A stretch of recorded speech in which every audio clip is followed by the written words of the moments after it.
समय पहले हिमालय की तलहटी में एक छोटा सा गांव था। वहां अर्जुन नाम का एक युवक रहता था।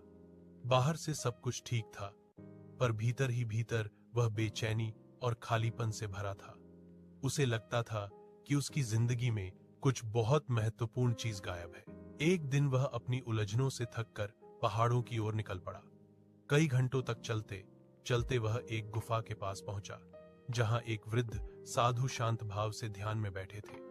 उनकी आंखें बंद थीं, पर चेहरे पर ऐसी शांति थी जैसे सारा संसार उनमें स्थिर हो। अर्जुन ने विनम्रता से पूछा, गुरुदेव, मैं सब कुछ होने के बाद भी अंदर से खाली क्यों महसूस करता हूं? साधु ने आंखें खोली, मुस्कुराए और बोले, तुम उत्तर बाहर खोज रहे हो, जबकि सवाल भीतर है। उन्होंने पास रखी एक मिट्टी की दीपक की कुप्पी उठाई और उसमें तेल भरने लगे, धीरे धीरे, जब तक वह छलकर बाहर न गिरने लगा। अर्जुन चौंक कर बोला, गुरुदेव, तेल बाहर गिर रहा है। साधु शांत स्वर में बोले, यह दीपक तुम्हारे मन की तरह है। इच्छाओं, भय, उम्मीदों और पछतावों से इतना भर गया है कि उसमें प्रकाश टिक ही नहीं सकता। फिर साधु ने दीपक से थोड़ा तेल बाहर निकाला।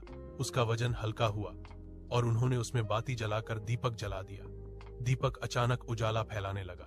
साधु ने कहा, जब तुम अपने मन का बोझ हल्का करोगे, कुछ छोड़ोगे, कुछ माफ करोगे, कुछ स्वीकार करोगे, तभी तुम्हारे भीतर का प्रकाश जागेगा। अर्जुन की आंखों में नमी आ गई।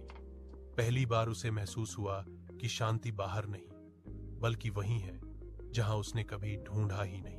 वह उठकर साधु को प्रणाम करता है और धीरे धीरे वापस लौटता है। पर इस बार रास्ता वही था, मगर नजर बदली हुई।